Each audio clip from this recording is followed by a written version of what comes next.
Et oui, qui n'a jamais rêvé de quitter son job, de quitter son pays et d'aller faire sa vie ailleurs, histoire d'expérimenter de nouvelles choses, de voir comment ça se passe ailleurs, de diminuer un peu sa zone de confort et, oui, d'explorer un peu un pays. Benoît Curdy en a fait l'expérience en Irlande justement, et puis il a décidé de venir nous en parler sur VoyageCast. Alors Benoît, si vous le connaissez pas, c'est aussi un podcasteur de podcast suisse. Il officie normalement plutôt du côté de la tech, des startups et de l'inspiration, mais il a décidé de venir partager son expérience avec nous. On a parlé d'expatriation au sens large, on a parlé du côté pratique, on a parlé du côté émotionnel parce qu'il y a beaucoup de côté émotionnel puisqu'on quitte sa famille, on quitte ses amis, on arrive dans un pays qu'on ne connaît pas avec des gens qu'on ne connaît pas, qui ont une autre culture. Il y a donc beaucoup de psychologie, beaucoup de questions à se poser. On a essayé de se les poser ensemble avec Benoît. Vous le verrez, c'est quelqu'un de très ouvert qui partage volontiers ses conseils, comment il a ressenti son expatriation, quels ont été les hauts, quels ont été les bas, et quels conseils il a à donner aux possibles futurs expatriés. Conseil donc à écouter tout de suite sur VoyageCast. Place à l'interview. Et la réponse à ta question est oui. Si tu te bats pour moi, tu tueras de l'anglais. Excellent. Stephen pour te servir. Il n'y a pas homme plus recherché que moi dans mon île, excepté le fait que je suis pas sur mon île, je suis en Écosse. C'est bien plus grave. Ton île? Tu veux dire l'Irlande? Oui, c'est mon île. Tu es complètement fou.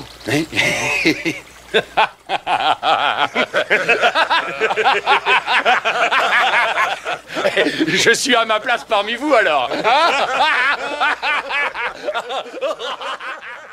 Alors bonjour et bienvenue sur VoyageCast, ici Jonathan et aujourd'hui j'ai le plaisir d'accueillir Benoît. Salut Benoît. Salut. Alors comment tu vas aujourd'hui ? Écoute, très très bien, une belle journée, content, je reviens d'une marche au bord du lac qui était calme et joyeuse, donc ça va vraiment bien. Au bord du lac. Alors, les Suisses auront certainement reconnu ton accent, mais de quel lac tu parles pour tous nos amis français, canadiens et tous les autres ? Alors, pour me faire des ennemis d'entrée de jeu en Suisse, c'est le lac de Genève dont je parle. Et donc le lac Léman pour traduire pour les francophones de Suisse. Et c'est vraiment une région que j'adore en été parce que j'aime beaucoup la qualité de vie ici en été. Donc beaucoup de plaisir.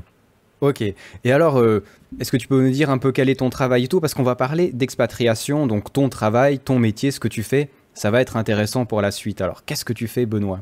Alors, moi, je suis de formation, je suis linguiste informatique et ça m'a amené à faire toutes sortes de choses. Maintenant, je travaille dans l'infrastructure email dans une société qui s'appelle Critsend où on envoie des millions et des millions de mails à travers le monde. Je passe ma journée à chasser les affreux spammers pour qu'il n'y ait que les gentils mails qui arrivent, pour tous ceux qui détestent les emails, c'est ça qu'on fait. Et voilà, donc je travaille depuis chez moi. On est une société entièrement distribuée, ce qui, à mon avis, est un peu le futur de beaucoup d'entreprises. Ça pourrait faire un débat ou un thème en soi, mais c'est assez extraordinaire. Enfin voilà, il y a des gens aux États-Unis, en France, ici en Suisse, on avait quelqu'un au Brésil, en Grèce, etc. Ça, c'est intéressant. D'ailleurs, il faudra qu'on en parle une fois sur VoyageCast parce que ça peut être un bon moyen justement d'être délocalisé en fait finalement où tu es n'a aucune importance. Tu travailles dans la même boîte que les autres. Très intéressant. Mais alors aujourd'hui, on va vous parler d'expatriation, comme on l'a dit. Et toi, tu as eu la chance, on verra si c'est vraiment une chance, de partir en Irlande notamment pour y travailler. Alors, est-ce que tu peux nous dire quand est-ce que ça s'est passé ? Alors absolument, je suis parti en Irlande. Il faut que je fasse le calcul en sens inverse. Je suis revenu il y a 2 ans et je suis parti il y a 5 ans. Donc, je suis resté 5 ans environ. Donc voilà, en gros, c'était autour de 2008. J'ai plus les dates exactes. Et la raison pour laquelle je suis parti, en fait, c'est que j'ai été engagé chez Google, qui a son centre européen en Irlande. Et donc, ils engageaient pas mal de monde là-bas. Et comme je revenais de quelques mois aux États-Unis et que j'avais pas de travail en Suisse, c'était une bonne occasion, j'étais ouvert. Et c'était aussi une belle opportunité. Donc, je suis arrivé à Dublin un beau matin de mai. Oui, quand on parle de l'Irlande, voilà, je vous passe les clichés. Il fait rarement beau, hein, mais c'était bien quand même. Et j'ai découvert un petit peu l'Irlande à travers cette vie d'expat dans une grosse multinationale. Et ensuite, j'ai lancé ma boîte en Irlande. Et c'était une autre expérience et deux visions du pays très, très différentes. Ça, c'est intéressant, hein. C'est quand même la classe de travailler chez Google. On va pas demander si tu as des Google Class cachés quelque part dans ton bureau ou si tu sais quels sont les paramètres qui nous font monter dans le ranking, hein. Ça... Écoute, j'aimerais bien avoir l'un et l'autre. Malheureusement, j'ai pas accès à ce genre de choses. Mais les Google Glass, au moins ça, mais non, ils n'ont pas de considération pour ceux qui ont sué sang et eau depuis l'Irlande. Donc, j'en ai pas encore, mais ça viendra. Bon, dans ce cas, on va utiliser Yahoo, puisqu'ils sont méchants avec Benoît. Exactement. Ok, alors on a vu, tu as été en Irlande un peu parce que tu as eu besoin de trouver du travail. Alors, c'est vrai que c'est le cas de beaucoup de gens, hein. On en a parlé avant, il y a des chiffres assez intéressants. Il y a beaucoup de gens qui vont justement s'expatrier pour le travail, tout simplement. D'ailleurs, est-ce que tu sais combien il y a de Suisses qui s'expatrient? Puisqu'on est Suisses les deux, on va parler de la Suisse en premier, hein. Vous nous en vaudrez pas, les amis français. Écoute, alors moi, naïvement, j'ai l'impression qu'il y en a peu. Parce que les Suisses ont en tout cas la réputation d'être plutôt casaniers. Et puis surtout, pour des raisons très pratiques, on gagne moins ailleurs qu'en Suisse. Voilà, juste en termes de chiffres. Donc, je pense assez peu, mais je ne pourrais pas dire de chiffres. Je ne sais pas. Eh bien, quand même pas mal, hein. 716 000 personnes qui sont ailleurs qu'en Suisse. C'est pas mal quand même. Pour un petit pays comme le nôtre, c'est vraiment pas mal, hein. C'est énorme. C'est beaucoup plus que je pensais. Écoute, c'est quoi? On est un peu plus de 7 millions, donc 10% de la population qui serait enfin, expatriée. Ouais, en gros, un peu moins de 10%. Ouais, d'accord. C'est exactement ça. Et d'ailleurs, est-ce que tu sais où est-ce qu'on s'expatrie le plus? Et là, alors, ça m'étonne beaucoup, parce que pour moi, il y aurait des meilleurs endroits, mais bon. Alors si, écoute, on va prendre nos voisins immédiats. Je pense qu'on va pas très loin. On va pas être trop téméraire en tant que Suisse. Donc, on doit être en France. Exactement, oui, c'est étonnant. C'est un chiffre qui m'a assez étonné parce que moi, j'aurais dit plutôt, tu vois, à la rigueur des pays francophones comme le Canada, le Québec, etc. Mais non, c'est bien en France qu'on va le plus. Ce qui paraît étonnant parce que tu le disais avant, au niveau salarial, c'est certainement beaucoup plus intéressant de rester en Suisse. Mais alors, puisqu'on parle de nos amis français, puisque vous êtes beaucoup à nous écouter quand même, est-ce que tu sais combien de Français s'expatrient, eux? Alors, j'imagine que c'est... Alors, s'il y a 10% de Suisses, il doit en avoir plus, j'imagine, vu il y a quelques difficultés économiques. Donc, il doit en avoir 10 millions, du coup. Eh ben non, en fait. Ils ont je suis très mauvais. Ouais, non, mais c'est normal. Moi, j'aurais jamais pensé non plus, mais ils sont un peu plus d'1 million, hein. Ça fait aussi 10%. Hein. Au niveau de pourcentage, il y a autant d'expatriés suisses que d'expatriés français, plus ou moins. Il faut juste savoir un truc sur ces chiffres de l'expatriation. On doit les prendre un peu avec des pincettes parce qu'il faut être inscrit à des registres électoraux, il faut être inscrit dans certaines associations.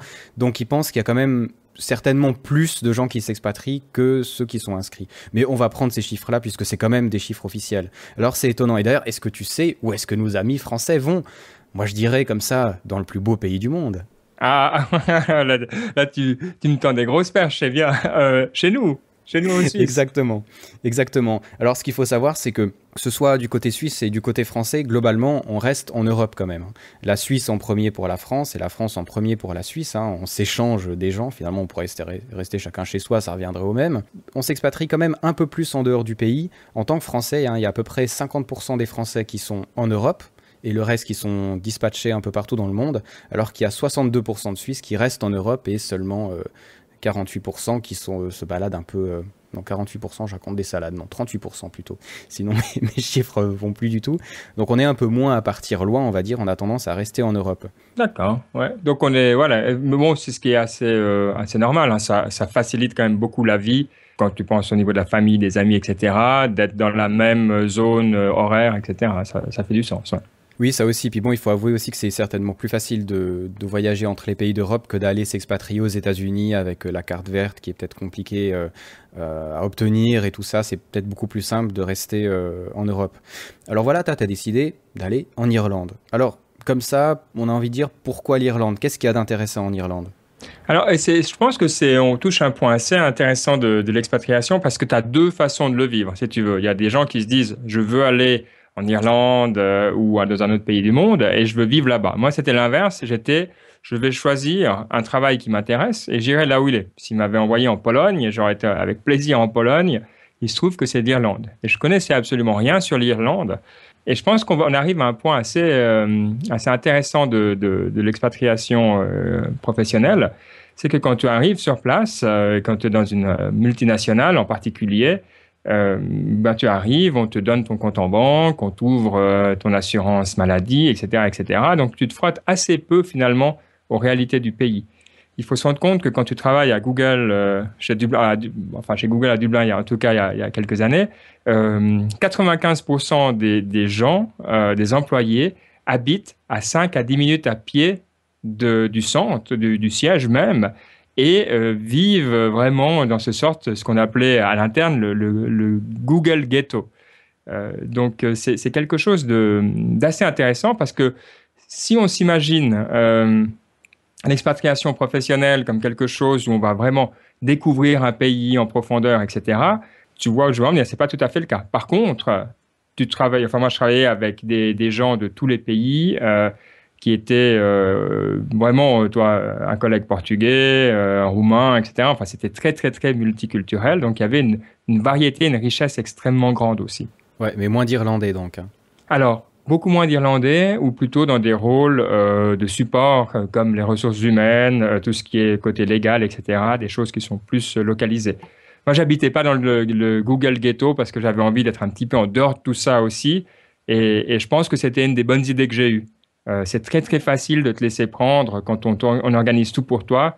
C'est tellement agréable qu'au final, il y a des raisons de ne pas faire l'effort, mais c'est dommage de ne pas faire cet effort, clairement.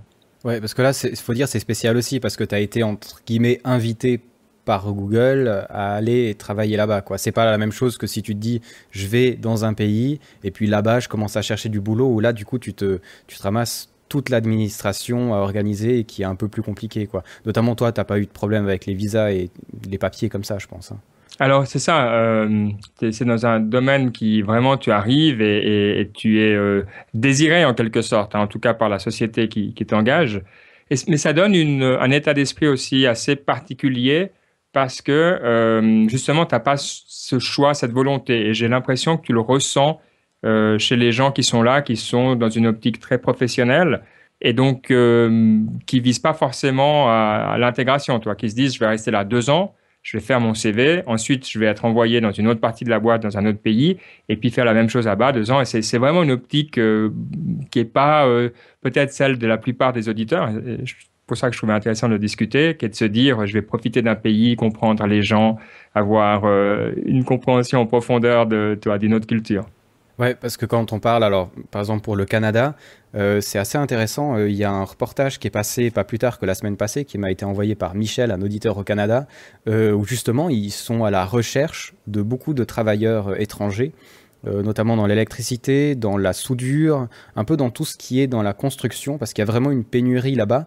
Et là aussi, c'est assez spécial, parce qu'il y a deux manières en tout cas d'aller au Canada. Il y a la manière de se faire inviter, un peu comme toi, c'est-à-dire une entreprise qui a vraiment besoin d'un corps de métier en particulier, qui ne peut pas le trouver au Canada, qui va t'inviter. Et dans ce cas-là, c'est facile. Il y a très peu de tests à effectuer. On va dire que les tests de langue sont vraiment très faibles et tout ça.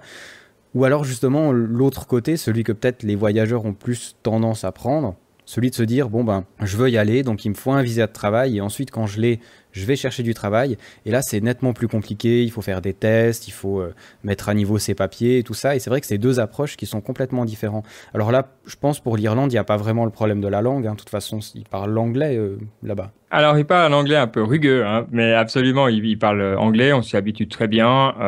C'est joli l'irlandais, hein. Il faut voir que c'est...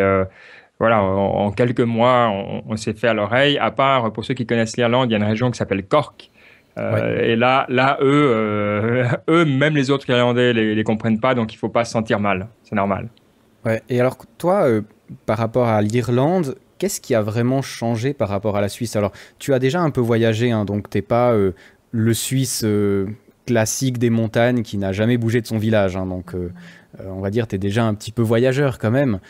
Qu'est-ce qui t'a choqué là-bas? Qu'est-ce qui était vraiment différent de la Suisse? Puis la Suisse et la France sont quand même assez semblables, donc ça vaudra certainement pour nos amis français aussi. Ouais. Alors, l'Irlande, c'est un pays, bon, évidemment, hein, je suis resté des années, donc je le conseille, mais c'est vrai que c'est un pays où il y a une douceur et une qualité de contact humain que je n'ai pas trouvé dans d'autres pays européens. Ce que j'entends par là, c'est que il y a d'autres pays où on va parler facilement aux gens, hein. En Suisse, on est taiseux, on parle pas. Si on parle, c'est que soit il y a un problème, soit faut faire une remarque. Non, c'est un peu un cliché, mais il y a un peu de ça en Suisse, hein. Si on, alors qu'en Irlande, tout le monde se parle, il y a tout ce qui est autour du pub, c'est vrai. Cette envie de se retrouver, de se regrouper, c'est quelque chose qui, pour moi, était assez déstabilisant, je dois dire. Comme tu l'as dit, j'ai aussi vécu au Mexique. Et il y a ces mêmes sentiments d'appartenance à des groupes que pourtant, même en étant habitué à ça, je sens que c'est pas ma culture de base, on va dire. Et ça, je trouve vraiment très intéressant. Il y a des chocs qui sont drôles. J'imagine tous ceux qui voyagent connaissent. On est rentré avec mon ami le soir de Noël d'Irlande. Alors, déjà qu'on parle beaucoup en Irlande, à Noël, c'est encore plus. Et dans le train du retour depuis Genève, il n'y avait pas un bruit. Le train était plein et il y avait un silence complet. Et j'avais l'impression d'être dans une autre planète. Enfin, c'était vraiment très spécial. Et je dois dire que ça, c'est quelque chose que j'aime garder de l'Irlande, en tout cas me souvenir assez régulièrement. Il y a pas que des bons côtés en Irlande, hein, en termes de capacité, enfin de niveau d'éducation, ils ont encore un petit peu de soucis. Et puis, il faut dire la vérité. Après, comme je t'ai dit, hein, j'ai monté ma boîte. Ils aiment beaucoup parler. Pour ce qui est de travailler, c'est pas tout à fait ça, on va dire. Et la qualité qu'on a quand on est habitué en Suisse où c'est fait à l'équerre, et puis si c'est pas fait à l'équerre, ben on gueule et puis c'est refait. Là-bas, c'est pas comme ça, hein. On discute, c'est pas très bien fait, on refait un peu, c'est toujours pas bien fait, le gaz pointe plus, il faut appeler un autre. C'est beaucoup plus une mentalité du Sud à ce niveau-là. Et de nouveau, c'est quelque chose où j'étais pas forcément prêt à gérer parce que je l'avais pas vécu encore. Ouais, c'est marrant parce que c'est deux remarques que tu fais. Alors, la première, on me l'a déjà faite sur l'Irlande, où justement j'ai un ami, Sébastien d'ailleurs, qui repart avec sa famille. Il y a travaillé pendant 2 ans et il y retourne. Et il dit que justement, il y a comme cette chaleur humaine. Et moi, ça m'avait beaucoup étonné. Je m'étais dit, il est un peu bizarre, tu vois, c'est peut-être le seul à le penser. Mais puisque tu le dis, ça doit être vrai. Alors que nous, je dirais, pour avoir de la chaleur humaine, va en Italie ou va en Afrique éventuellement, dans certains pays d'Amérique du Sud. Mais en Irlande, j'aurais jamais l'idée, quoi.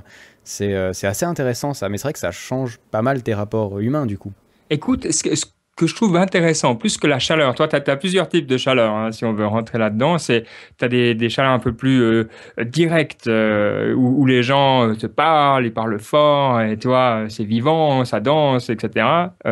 L'Irlande, oui, alors, ils chantent et ils dansent en fin de soirée, ça c'est vrai, mais pour le reste, il y a une douceur. Et c'est ça que j'ai pas trouvé dans d'autres pays. Tu sais, quand tu marches dans la rue, on va prendre Paris, qui est une ville, voilà, que j'aime beaucoup, mais je veux dire, il y a une tension. Quand tu marches dans la rue, c'est pas décontracté. À Dublin, pourtant, qui est aussi une ville, alors c'est beaucoup moins grand, hein, mais les gens te regardent pas tellement, tu sais, voilà, il y a pas ils regardent pas, t'as pas l'impression d'être jugé ou d'être, toi, ces rapports hommes-femmes qui, des fois, peuvent être un petit peu aussi tendus, hein, quand on se regarde comme ça. C'est pas dans la culture irlandaise, donc c'est très décontracté à ce niveau-là. Et c'est vrai que c'est reposant et vraiment sympa. Pour ceux qui connaissent la musique irlandaise, autre que les trucs de violon et de pub, ça se retrouve aussi beaucoup, hein.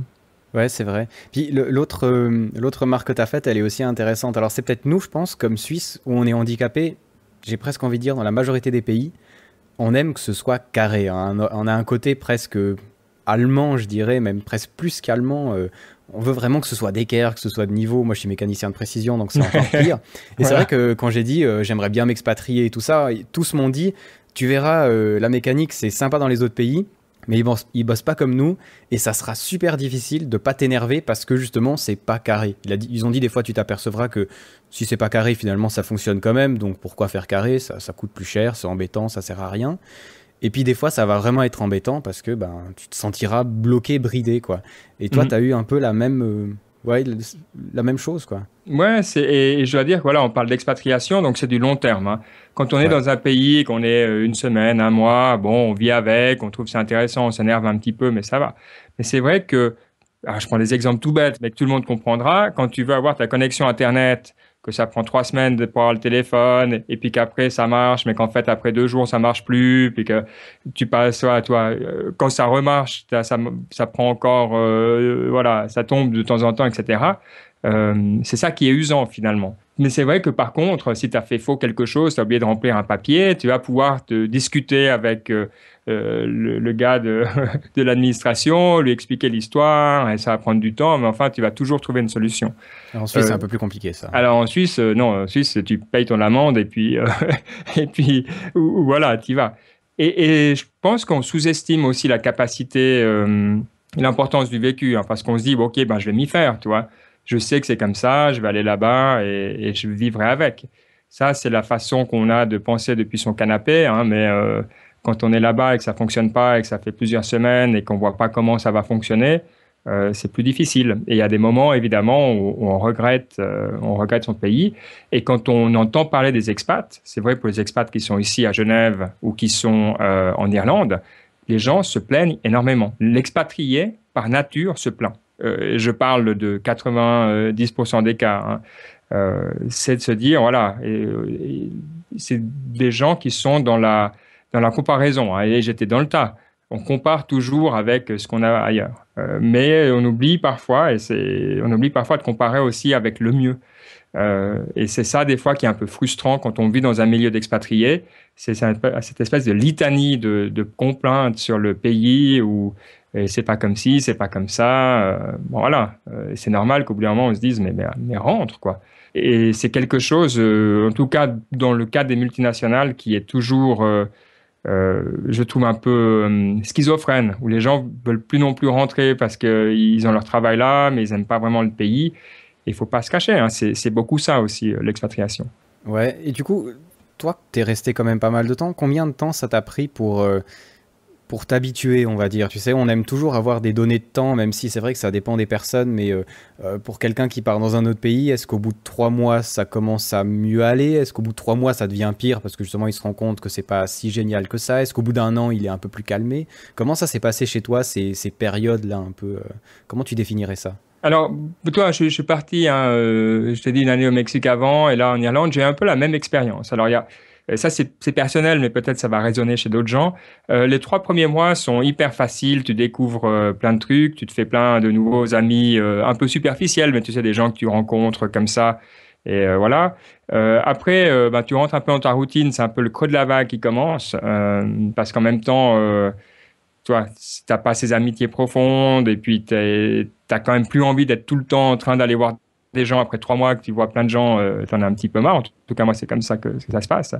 Et puis, c'est vrai qu'après une année, en général, ça donne le tour. Après une dizaine de mois où là, tu as repris tes habitudes et tu as créé ton cercle social.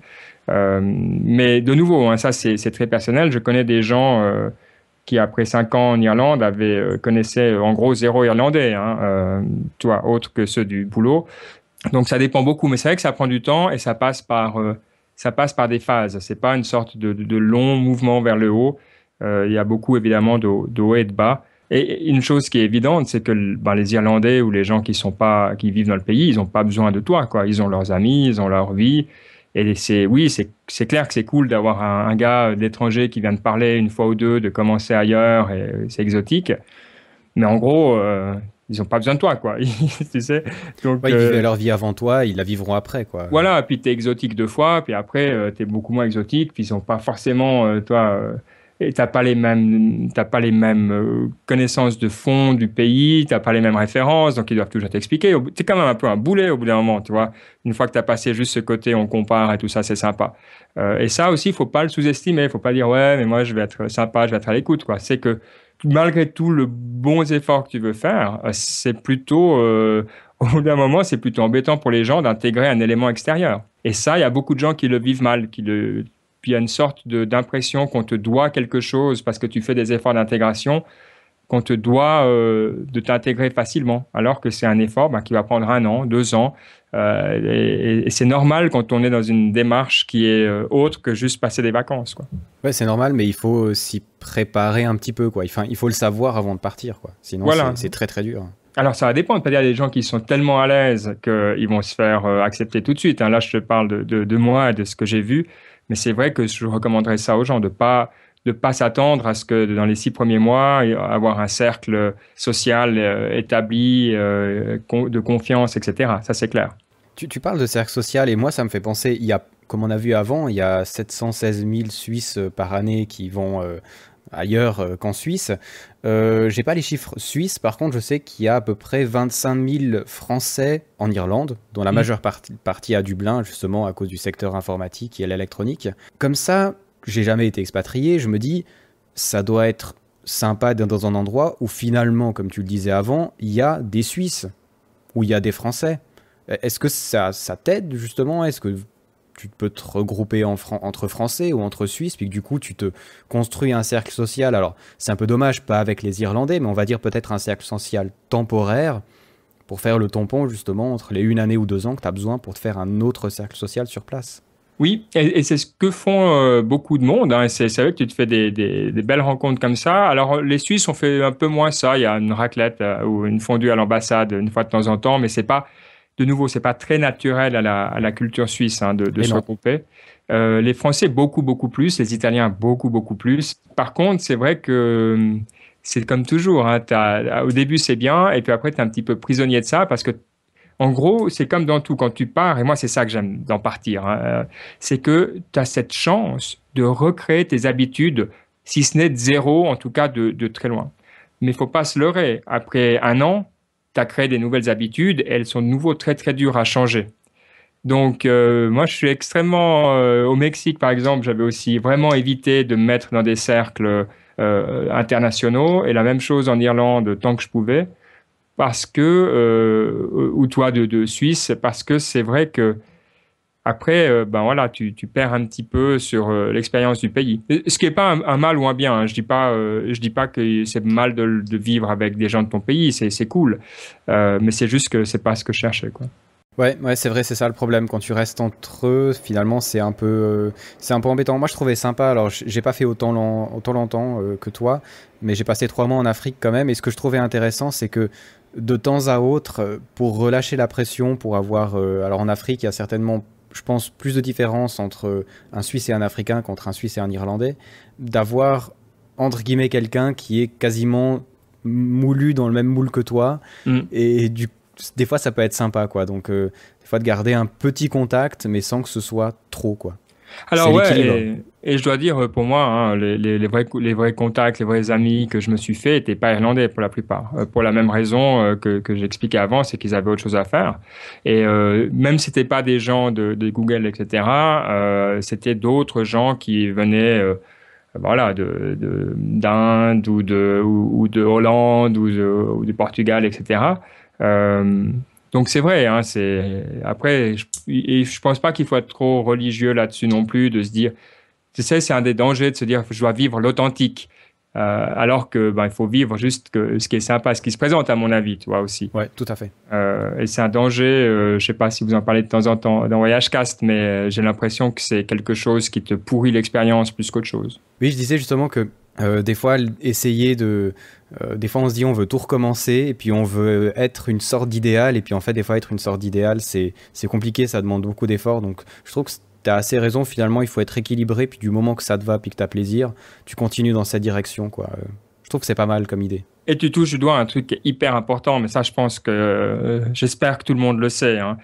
C'est qu'il faut pas partir pour éviter un problème. Mais ça, je veux dire, tous les gens qui sont partis plus de quelques mois le savent. Si tu pars pour éviter un problème, non seulement il te poursuit d'une certaine façon, mais en plus, si tu rentres un jour, tout sera toujours là, etc. Donc, c'est vraiment quelque chose, toi, tu parles souvent en tant qu'expat de pourquoi tu es parti, etc., etc. Et tu vois clairement que les gens qui vivent bien, c'est les gens qui ont laissé un endroit... si ce n'est où ils aiment vivre, hein, parce que moi, voilà, la Suisse, j'avais envie de voir autre chose, donc j'étais vraiment content de partir, mais où j'avais en tout cas pas de soucis particuliers, tu vois. J'étais aussi content de rentrer, c'était pas trop un problème non plus. Alors que voilà, tu peux avoir des circonstances de vie qui t'amènent à vouloir partir, et c'était pas les bonnes raisons. Ça soyait professionnellement, ça soyait aussi dans le reste de la vie, je trouvais. Donc c'est un des petits bémols, je dirais, et c'est vrai qu'il faut régler les choses pour pouvoir partir l'âme libre et légère, en gros. Ouais, c'est maman qui dit toujours ça, et c'est vrai en plus, il faut partir bien pour arriver dans un endroit pour être bien. Et c'est ça. Hein, ça paraît idiot, mais oui, c'est vrai. Voilà, c'est aussi simple. Des fois, c'est extrêmement simple, mais c'est très, très, très vrai. Ouais. Ouais, bisous maman, si jamais tu m'écoutes. Oui, bravo madame. Alors, on n'a pas parlé du départ. On a parlé directement du pays, on n'a pas parlé du départ. Et c'est vrai que quand tu pars en vacances pendant longtemps, c'est déjà bizarre des fois comment les gens réagissent. Mais alors, quand tu pars en expat, c'est-à-dire quand tu annonces aux gens, bon écoute, voilà, je vais partir pour un temps indéterminé dans 6 mois. Comment est-ce que réagissent les gens et comment tu leur présentes le truc? On va dire dans ton cercle, relativement proche, quoi. Écoute, alors, bon, j'ai habitué les gens assez tôt à vouloir partir parce que quand je suis parti, cette expérience mexicaine, j'avais 17 ans. Et après, j'ai continué en pointillé à toujours vouloir partir quelques mois à gauche et à droite. Donc, il n'y avait pas vraiment de grosses surprises. Je pense que c'est la première fois qu'il y a beaucoup de surprises. Dans le cas de mon amie, par exemple, que j'ai rencontré à Dublin, hein, qui est suisse aussi, mais qui, elle, est partie en Irlande parce qu'elle aimait le pays, donc un choix très différent du mien. C'est vrai que c'est difficile à comprendre. Et ce qu'il y a d'intéressant, dont on a pas mal discuté, c'est qu'il y a une sorte d'incompréhension des gens qui disent « Mais attends, t'aimes pas ici? C'est pas assez bien pour toi ?» et des trucs comme ça, toi, alors que on rentre toujours dans le jeu des comparaisons hein, quand tu pars. Et c'est vrai que quand tu pars, là, tu pars bosser chez Google, tu peux comprendre. Toi, les gens disent « Ah ouais, c'est bien, bravo, bon mouvement professionnel, bien joué, voilà, facile. » Puis ça, en Suisse, on aime les mouvements professionnels. Hein. Voilà, c'est tout à fait rationnel, on comprend bien, tu reviens dans 3 ans, tu prends un poste meilleur en Suisse et les moutons sont bien gardés. Donc le monde tel qu'on l'aime et qu'on le comprend n'est pas en danger. Par contre, quand tu dis je pars parce que j'ai trouvé un endroit qui me convient mieux, là, c'est vrai c'est pas des tensions, mais c'est des sortes de... C'est difficile à expliquer, hein, mais de sentiments un petit peu de trahison aussi, un petit peu qui rentrent là. Et donc ça, c'est vrai que ça se prépare. C'est pas quelque chose que tu peux faire d'un jour à l'autre. Et je pense que c'est important d'avoir une histoire à raconter pour expliquer aux gens. Parce que sinon, c'est un peu brusque de dire « Ah, voilà, j'aime mieux là-bas, ciao ». Ça fait un peu « Waouh, bah, sympa, quoi. Merci. Merci pour les amis, en gros. » Donc, de bien pouvoir expliquer ses raisons, de dire « Voilà, en parlant de la douceur de l'endroit ou des expériences qu'on veut faire. » C'est vrai que ça se prépare aussi à ce niveau-là. Ouais, c'est exactement ça. J'ai remarqué, je sais pas si toi tu l'as remarqué aussi, que pour certaines personnes, alors même quand tu pars juste pour quelques mois, à partir du moment où tu leur dis que tu vas partir, c'est comme si tu étais déjà parti. Et du coup, des fois, les derniers mois, c'est... entre les personnes qui sont super tristes, on peut penser aux parents, aux frères et sœurs, au cercle d'amis très proches qui sont un peu tristes que tu pars parce qu'ils savent pas quand tu vas revenir. Et puis les autres pour qui t'es déjà parti, quoi. Ils ont l'impression que des fois t'es un peu tracé de leur carnet. Bon, de toute façon, lui, il va partir, donc on s'en fiche un peu, quoi. Ouais, bien sûr, mais je pense qu'il faut compter toi. C'est toi l'élément qui quitte le groupe. C'est toi qui te mets à part.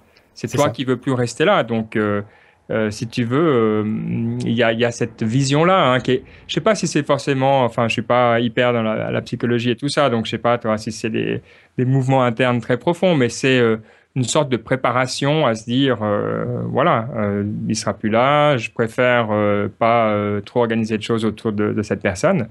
Ce que je trouve, moi, je comprends assez bien ça. Et ce qu'on remarque aussi, c'est que quand on revient, que ce soit après 1 an ou après 5 ans, on retrouve les réflexes avec les amis de base, on va dire, immédiatement.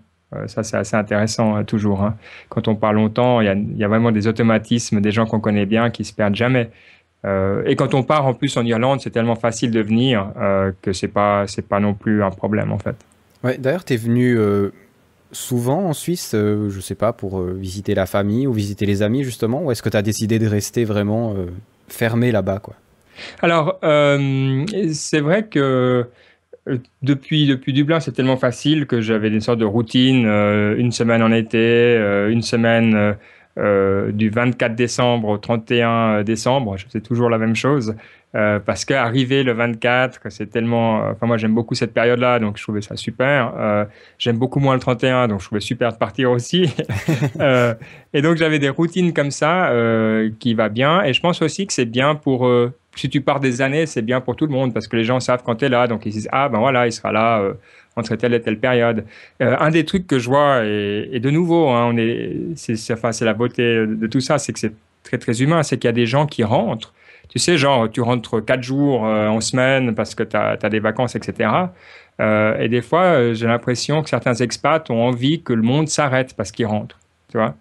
Et évidemment, bah, les gens, chez toi, ils ont continué à avoir un travail, ils ont une famille, ils ont d'autres trucs, ils ont leur club et leur machin.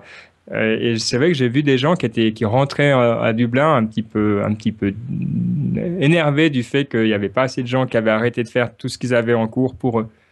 Et c'est très étrange aussi, hein. Mais il y a cette déception de ne pas avoir pu assez profiter des gens quand on rentre. Ouais, ça peut être légitime, hein, je pense, des deux côtés, tu vois. Quand tu reviens, tu as envie de voir tout le monde et tu vois que tout le monde est en train de bosser, donc du coup, tu es revenu pour rien.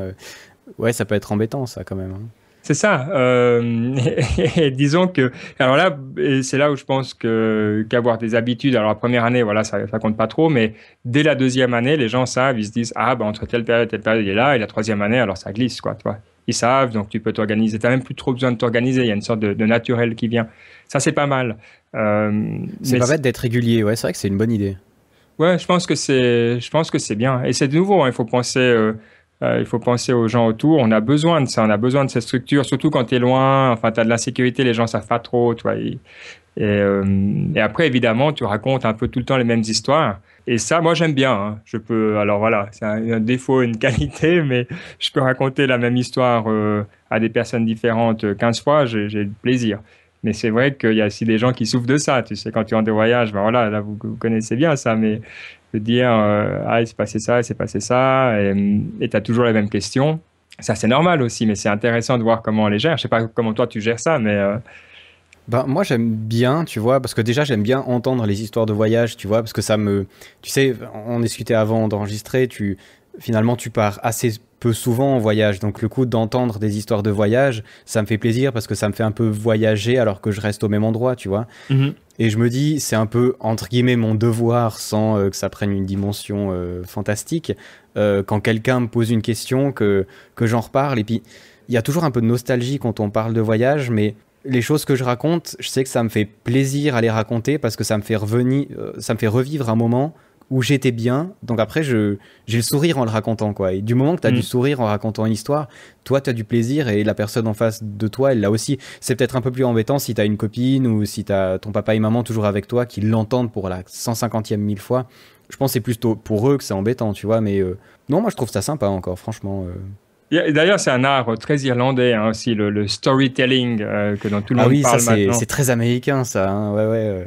Mais je dis, c'est pas idiot, je trouve, comme principe. Je trouve que, alors, je sais pas, c'est Marc Atala de la Maison d'Ailleurs qui disait, de toute façon, depuis qu'on est jusqu'à qu'on meurt, on ne fait que raconter des histoires. Et finalement, quand tu y réfléchis, c'est vrai, quoi. Mais ça revient à ce que je te disais avant, hein. Quand on dit je pars et qu'on donne pas de raison, qu'on dit je pars parce que j'aime mieux X, c'est aussi priver les gens d'une histoire. Parce que ton histoire, c'est pas ah tiens, j'ai vu qu'il y avait voilà, il faisait plus souvent beau au sud de l'Italie, ciao, je me barre. C'est pas comme ça que ça se passe. Tu as tout un chemin, tu as toutes des questions et tout ça, et ça tu peux le partager. Et ça aide à comprendre, et c'est une belle histoire aussi souvent, parce que c'est très humain, hein, quand tu fais ce genre de décisions de vie qui sont importantes. Clairement, oui. Donc, il ne faut pas priver les gens de ça non plus. Alors, de nouveau, quand on est suisse, on a un petit peu de peine parce que c'est très personnel et tout ça. Mais ça, c'est un truc aussi que l'Irlande m'a appris. Tu peux être très pudique, hein. Les Irlandais, ils ont de la peine à s'ouvrir. Ils aiment beaucoup raconter des histoires. C'est plutôt des histoires autour des autres. Pas en racontant des méchancetés ou ça, mais parce qu'ils ont cette pudeur aussi. Donc, c'est pas forcément lié, les deux, hein. Le fait de raconter beaucoup d'histoires et le fait de s'ouvrir.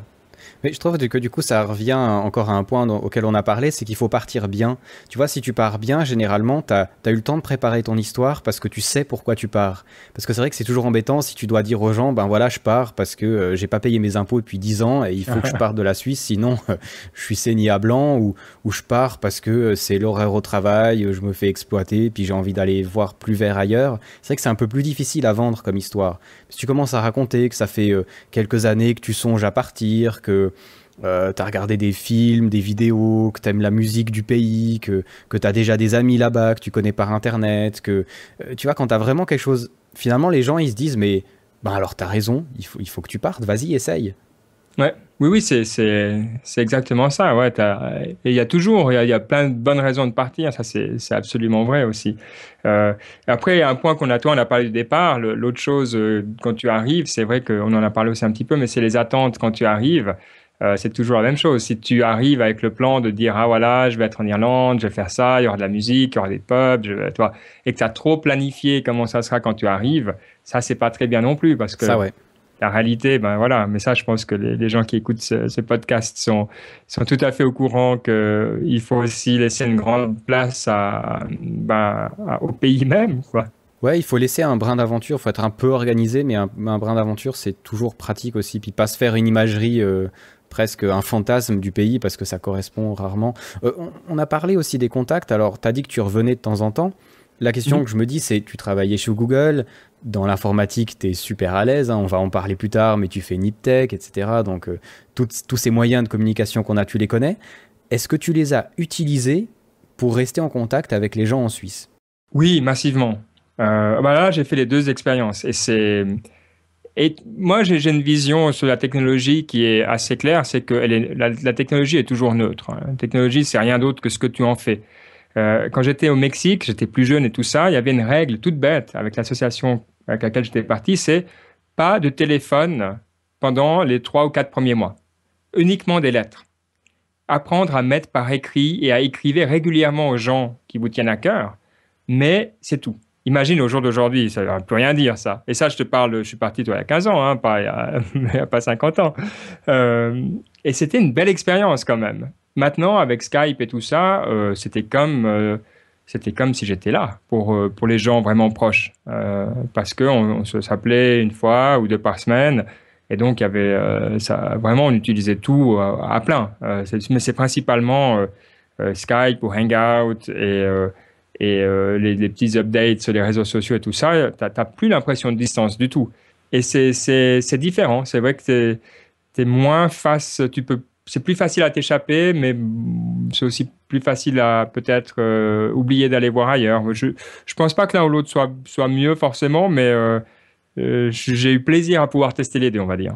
Ouais, c'est vrai, il y a toujours les deux avis. Hein. C'était Eric Lange qui disait que lui, pour lui, les vraies vacances, c'était quand il jetait son téléphone et puis qu'il était en jeans et en basket et puis il disait, ben voilà, si quelque chose m'arrive aujourd'hui, de toute façon, personne ne le saura avant 3 mois et que c'était pour lui la vraie liberté. C'est vrai que des fois on oublie un peu d'éteindre nos machins, tu vois. Je vous imaginais qu'en tant qu'expat, si chaque soir tu te mets sur Skype pour discuter avec tes parents ou les gens que t'aimes bien en Suisse, finalement, ben autant rester ici, quoi, tu vois. L'équilibre, je pense que c'est l'équilibre, quoi. Il est dur à trouver. Et c'est vrai que moi, je suis plutôt... Je garde ce conseil de dire au début, mieux vaut utiliser des moyens. Bon, maintenant, c'est plus des lettres, hein, mais mieux vaut utiliser peut-être des emails. Et ça permet aussi de poser les choses. Parce que quand on part, au début, on est très, très excité. Puis après, d'un coup, il y a la réalité qui s'installe un peu, puis qui n'est pas forcément comme on veut. Donc, on peut vite être un petit peu en bas. Et puis, quand on parle, voilà, on raconte et puis on se laisse emporter. Donc, quand on écrit, ça permet aussi d'avoir un petit peu de réflexion sur soi-même, puis de se dire, ah ouais, bon, mais c'est peut-être pas aussi grave, aussi incroyable que ça. Donc, on le met un petit peu en perspective et c'est un bon exercice personnel et puis ça permet aussi aux autres de ne pas se faire du souci. Tu vois, si d'un coup tu dis, ah non, là j'en ai marre, mais c'est juste un soir, quand tu l'écris, tu te rends compte en l'écrivant, tu vois. Et c'est des choses comme ça que je trouve étaient vraiment des bons conseils. Ouais, c'est vrai que le côté sentimental peut être assez dangereux.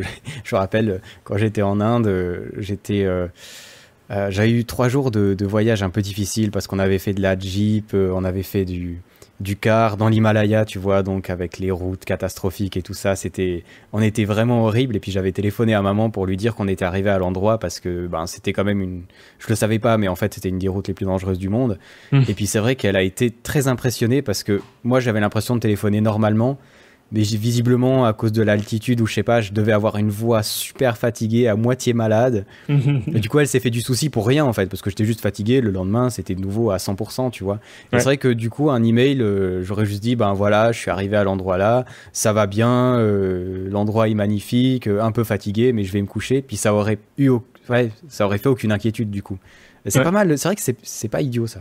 Ouais, bon, et là, nous, tu vois, c'est vrai que, bah, et voilà, moi, peut-être je suis un peu plus old school déjà parce que j'utilise Twitter et pas des trucs comme Instagram ou encore des nouvelles façons où on communique plus avec l'image maintenant. Ouais. Peut-être c'est aussi une façon de faire, je sais pas, toi, mais je trouve que c'est ça, il faut savoir utiliser ces outils de manière intelligente et peut pas se laisser, c'est comme toujours, hein, pas se laisser prendre de dire, ah ouais, je dois absolument appeler parce qu'il y a Skype, je dois tout le temps appeler, enfin, ça existe, quoi, ça va pas.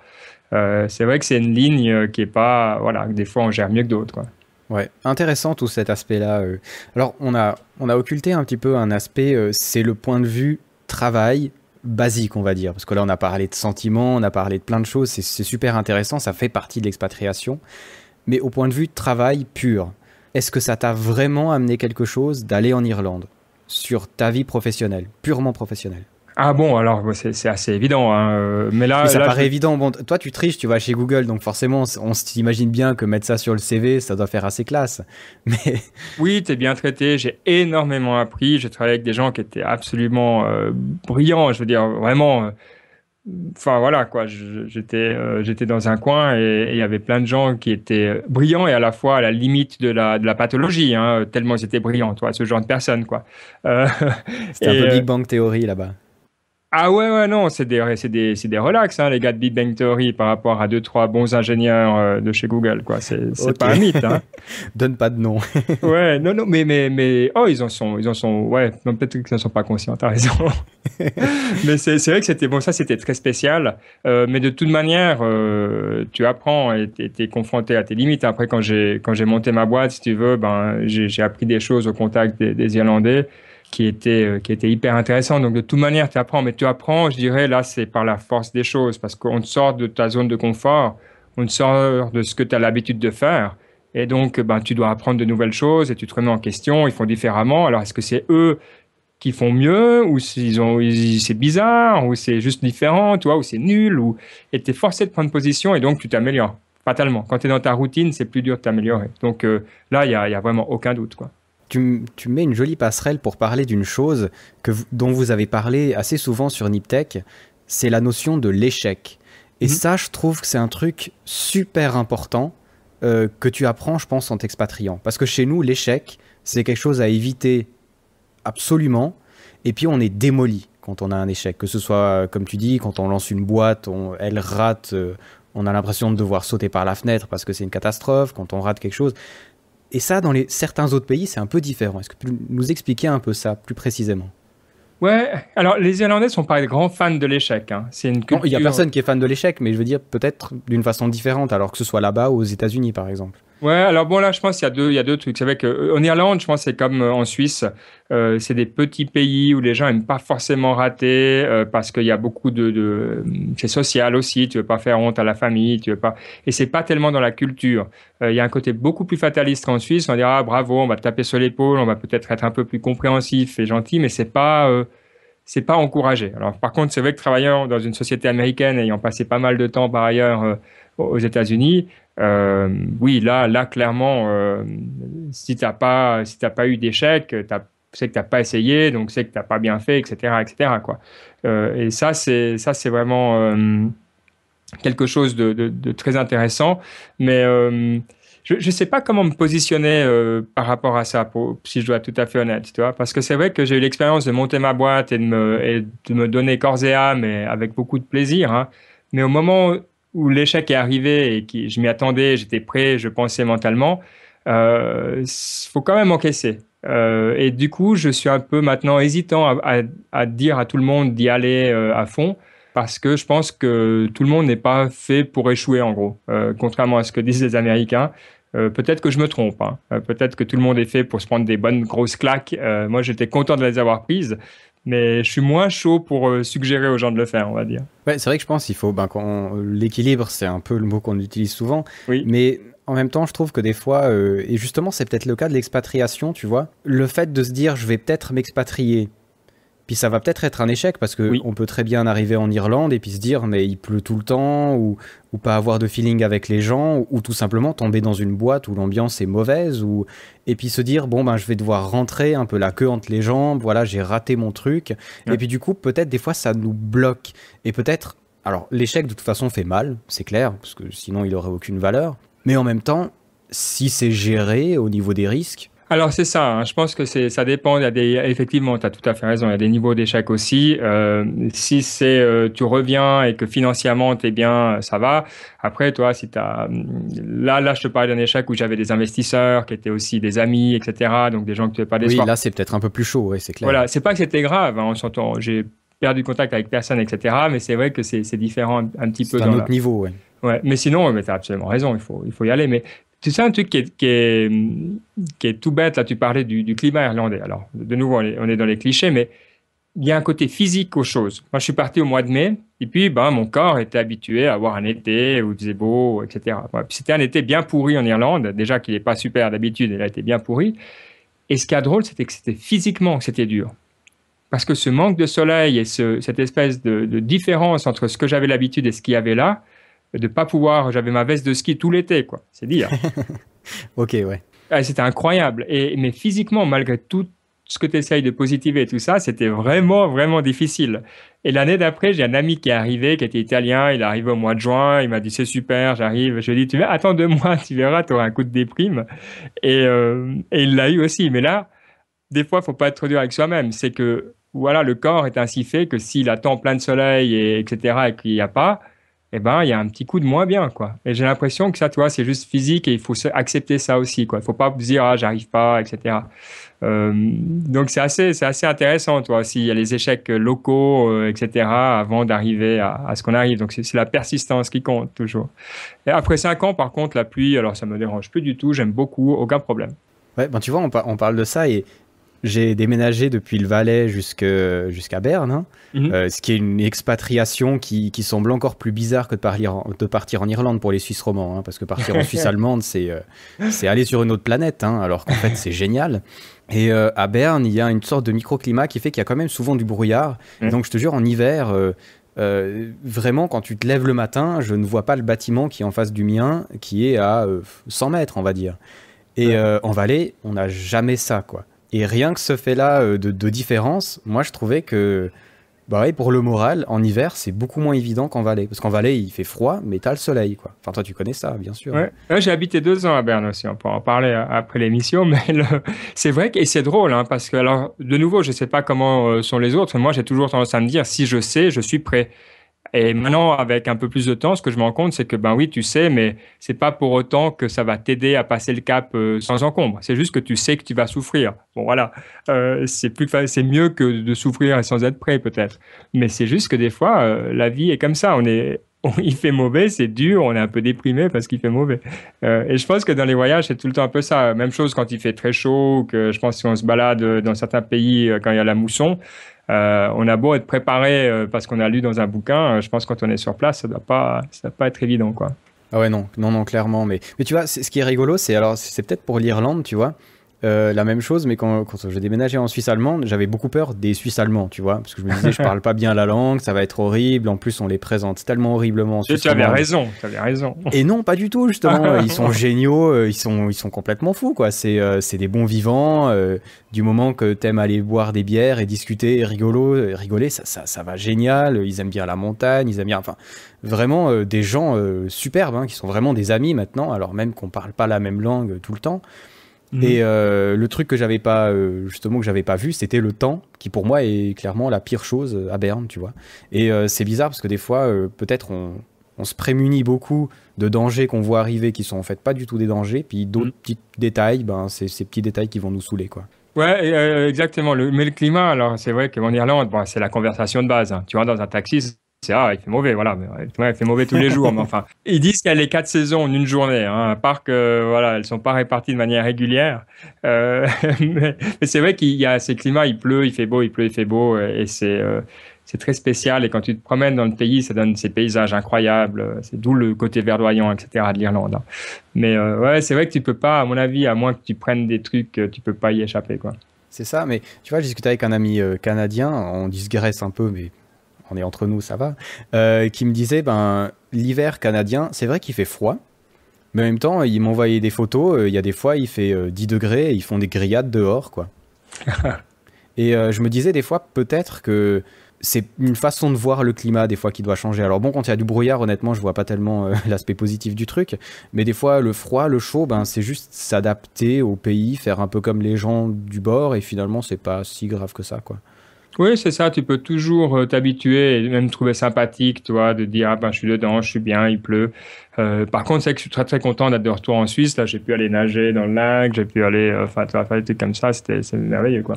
Ouais, mais c'est intéressant tout ça. Alors, on a discuté déjà depuis un petit moment. Oui. Est-ce que d'après toi, il y a des choses qu'on a loupées, des petits conseils que tu donnerais à ceux qui veulent s'expatrier, qui hésitent un peu ou qui sont expatriés peut-être?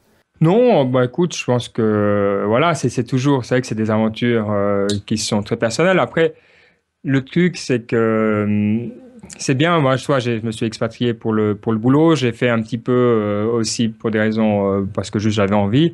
C'est toujours la même chose, tu sais. J'ai pas envie de faire de la philosophie à deux balles, mais quand on est il faut profiter du moment et des fois, quand tu es dans des endroits comme ça, un peu sur le long terme, c'est là où ça te prend, où c'est difficile parce que après 6 mois, disons, tu perds le sens de pourquoi tu étais venu d'abord, tu vois. Quand Ouais. tu arrives, c'est clair et c'est limpide, mais je crois que c'est là où il faut juste se dire, ben voilà, quoi, je vais me remettre d'autres buts et revoir. Je pense que j'ai vu beaucoup de gens avoir de la peine autour de 6 mois et c'est là où je dirais, ben, il faut être créatif dans les buts qu'on se met. Si après 6 mois, on a l'impression qu'on est parti pour des mauvaises raisons ou que c'est pas tout à fait ça, eh ben, c'est pas grave. Il y a d'autres choses à faire dans ce pays, il y a d'autres opportunités, il y a même d'autres pays, etc. Donc c'est ça, c'est de pas rester figé sur l'idée de base, en gros.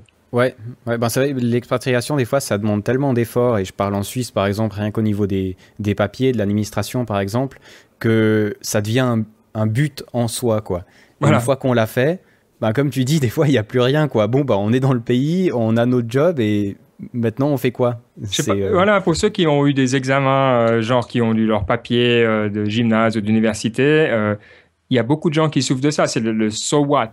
Voilà, j'ai fait Ouais. tout ça. Ouais, bon, ouais, super. Voilà, maintenant, maintenant j'ai ça.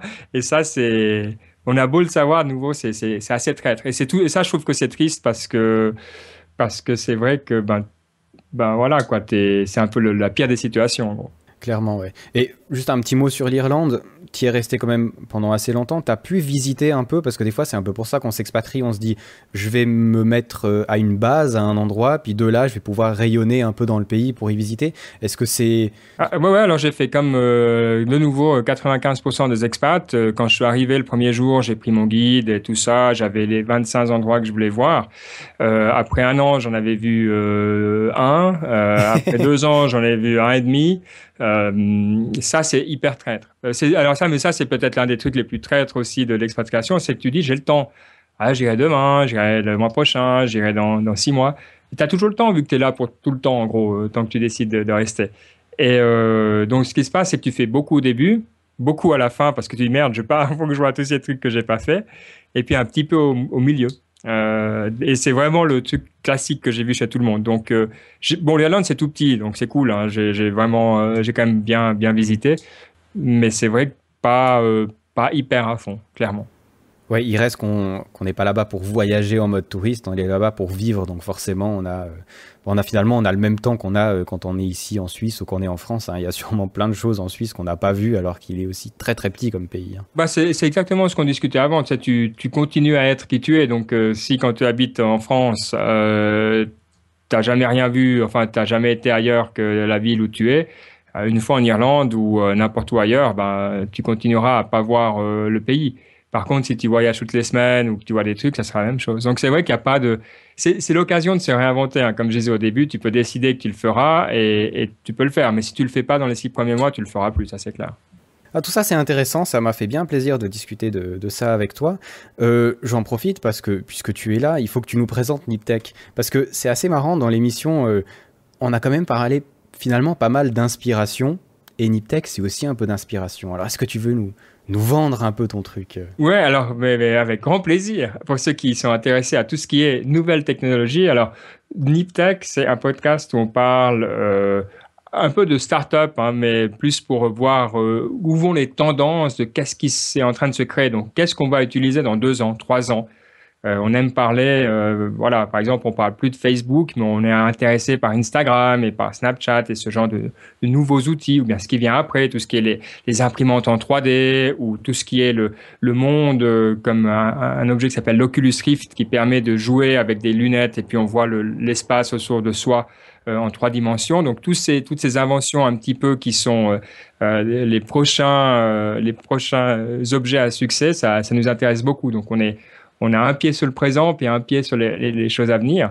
Et une partie de ça, c'est aussi de se poser des questions sur le sens que ça a. Alors, on le fait plutôt en fin d'émission. On a une petite capsule en fin d'émission qu'on appelle la partie inspiration, où on se pose des questions sur justement qu'est-ce que c'est que les habitudes, qu'est-ce que c'est que l'échec, pourquoi on fait ce qu'on fait, etc. Et je pense que c'est un bon mélange, parce que cette vision de la technologie qui va sauver l'humanité en elle-même, moi, j'y crois pas du tout. Mais c'est pas parce que j'y crois pas que je la trouve pas fascinante et que j'ai pas un plaisir incroyable à en parler chaque semaine. Donc c'est ça, Niptech. C'est des technologies, des nouveautés et un petit peu une petite dose de discussion à la fin. Ouais, à titre personnel, j'aime beaucoup. Puis il faut dire que quand même, Niptech a une certaine importance. Sauf erreur, Alan m'avait dit, Alan de Podcast Science, qu'on salue aussi, qui avait dit qu'il avait commencé un peu le podcast grâce à vous. Moi, je suis arrivé largement après vous, mais je vous écoutais déjà depuis très longtemps. Donc c'est vrai que c'est sympa parce que ça aussi, il faut le dire, vous êtes un peu vous n'êtes pas les premiers, vous êtes aussi des lanceurs d'idées, de podcasts quand même, et vous le faites régulièrement depuis combien de temps? 3 ans maintenant? Ouais, écoute, 3 ou 4 ans. Écoute, voilà, j'ai perdu le compte, donc c'est plutôt bon. Ça fait longtemps, quoi. Voilà, ouais. Oui, c'est vrai que c'est génial. Et puis, il y a la partie inspiration que j'aime beaucoup. Et puis, j'aime beaucoup vos petites quotes. Ah, les citations, oui. Dont ma préférée qui était sur ton t-shirt lundi. Est-ce que tu peux nous la dire? Parce qu'elle est tellement belle que je me lasse pas. Voilà, on pourrait partir pour une autre heure de discussion sur celle-là. Mais c'est seuls les poissons morts nagent dans le sens du courant. Et il y a toute une discussion qu'on peut avoir sur l'importance d'aller contre le courant. Si vous voulez écouter, alors là on s'éloigne un petit peu, mais si vous voulez écouter une très très bonne émission là-dessus, cherchez Noah Levin dans un podcast qui s'appelle Zencast. Alors voilà, ça porte bien son nom, c'est une vision bouddhiste du monde, mais qui est pas très religieuse non plus, et il parle justement d'aller contre le courant. Enfin, il y a beaucoup de livres aussi qu'on pourrait recommander sur aller contre le courant. Et c'est je pense que quand tu voyages aussi, fatalement, tu vas un peu, tu te frottes à des choses qui sont contre ce que tu penses, et c'est bien, c'est une bonne chose. Ouais, tu sais, c'est ça que je trouve fascinant. On est parti du voyage, on est passé par l'expatriation, ensuite dans la high-tech, ensuite dans l'inspiration, pour finir dans le bouddhisme. Je trouve que c'est merveilleux quand même. Absolument. Et en tout cas, ça m'a fait plaisir de t'avoir. On se dit à la prochaine, et puis n'oubliez pas, écoutez Niptech, c'est vraiment génial. Allez, merci. Allez, ciao. Moi, j'essaie d'y comprendre quelque chose. Alors essaie aussi, merde. Quand on regarde les hommes et les femmes, on se rend compte qu'on a affaire à un gouvernement qui a floué tout le monde. De tous les côtés. On est des gens normaux, placés dans une situation anormale qui font une très sale guerre que tu ne peux pas comprendre parce que tu ne l'as pas vécue. Et encore merci à Benoît d'être passé sur VoyageCast. C'était un vrai plaisir de passer du temps à discuter d'expatriation avec lui. J'espère que ça vous a aussi plu. N'hésitez pas d'ailleurs à venir nous donner vos retours sur voyagecast.ch ou alors sur Twitter, sur Facebook. Je réponds en théorie assez rapidement aux questions qu'on me pose et j'aime bien avoir de vos retours. Alors avant de vous parler des films qu'il y a dans cet épisode de VoyageCast, j'aimerais vous parler un tout petit peu de Podcast Suisse, puisque oui, Niptech fait partie de Podcast Suisse, et ce n'est pas les seuls. Alors j'aimerais juste profiter de faire 2 petits plugs, je vous parlerai d'autres podcasts de Podcast Suisse prochainement, mais je parlerai juste de 2 cette fois-ci. J'aimerais vous parler de PodSource, qui est un podcast assez exceptionnel, puisqu'il parle du web design. Et oui, il y a des podcasts sur à peu près tous les sujets. Alors oui, c'est un sujet particulier qui n'intéressera pas forcément tout le monde, mais c'est vraiment très intéressant et je pense qu'il y a des blogueurs qui écoutent VoyageCast. Et le web design, c'est toujours un endroit où, comme moi, je suppose, vous pêchez complètement parce qu'on n'y comprend rien. Eh bien, ce podcast est présenté par Dominique et John, qui sont les deux web designers, qui ont les deux leur boîte dans ce domaine et qui vous proposent d'explorer un peu le monde du web design. Sachez d'ailleurs que si vous écoutez à la sortie de VoyageCast, eh bien, ils sont en ligne ce soir, mercredi. N'hésitez pas à aller les écouter, ça leur fera plaisir. Deuxième petit plug qui me concerne aussi un peu, la semaine prochaine, c'est-à-dire le jeudi 5 septembre 2013 pour ceux qui nous écoutent plus tard, je serai en live sur Podcast Science, un autre podcast de Podcast Suisse, un podcast de vulgarisation scientifique présenté par Alan von Lanten. Et puis j'y serai pour le début de la saison pour vous parler des liens qu'il y a entre la science et la science-fiction. Alors bien sûr, vous me direz, ça n'a pas grand rapport avec VoyageCast, mais quand même, sachez que je vais parler de Jules Verne, qui a écrit Les Voyages extraordinaires. Je vais vous parler d'Arthur C. Clarke, qui a écrit 2001, l'Odyssée de l'espace. Et puis je vais vous parler aussi d'Isaac Asimov, je vais vous parler de dinosaures avec Michael Crichton. Bref, je suppose que ça peut intéresser certains d'entre vous. Ce sera le jeudi 5 septembre à partir de 20h30. Et puis à écouter en podcast ensuite, bien sûr. Voilà, c'est fini pour les plugs de Podcast Suisse. N'hésitez pas à aller sur podcastsuisse.ch pour connaître d'autres podcasts tout à fait passionnants. Pour ce qui est des films de VoyageCast, eh bien sachez que le premier film était Braveheart, qui se situe en Écosse. Alors vous allez me dire, oui mais l'Écosse c'est pas l'Irlande. Oui, mais il y a des Irlandais qui ont combattu avec Sir William Wallace, ce qu'on entend d'ailleurs dans la scène sur VoyageCast. C'est un film que j'aime beaucoup, la musique est absolument fabuleuse, c'est un film triste, mais je l'aime beaucoup. Et puis le deuxième film, pour faire court, il s'agit d'Ennemis rapprochés, un film avec Brad Pitt et Harrison Ford, deux acteurs que j'aime beaucoup. C'est un vieux film.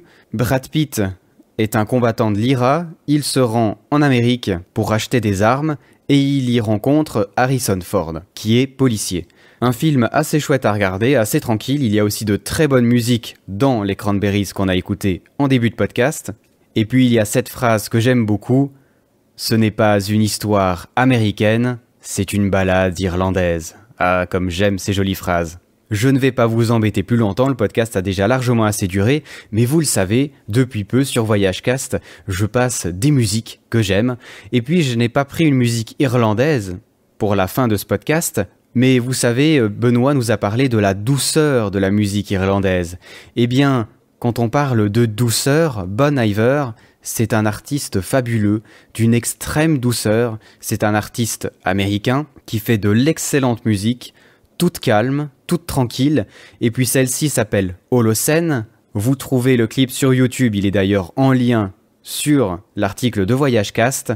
Pourquoi je vous en parle ? Parce que c'est un clip fabuleux qu'il ne faut pas regarder. Pourquoi ? Eh bien parce qu'il a été tourné en Islande. Si vous regardez ce clip, vous aurez envie d'y aller demain. Et oui, sur VoyageCast, je vous pousse à voyager, j'en suis extrêmement désolé. Enfin non, pas du tout, c'est le but. Donc allez voir ce clip si vous avez envie de vous mettre plein d'images magnifiques dans la tête. Ah oui, j'oubliais, dans le prochain podcast, qui sort dans 2 semaines donc, on parlera avec un photographe, Clément Burel, de plein de sujets différents, mais surtout des questions qu'on doit se poser quand on voyage. On va parler notamment de la question « Est-ce qu'on va visiter une mine d'argent ? Est-ce qu'on va visiter le Machu Picchu ?» et d'autres petites questions intéressantes. Il va aussi nous raconter quelques petites aventures qui se sont passées lors de ses voyages. Il a voyagé pendant plusieurs années pour faire de la photographie.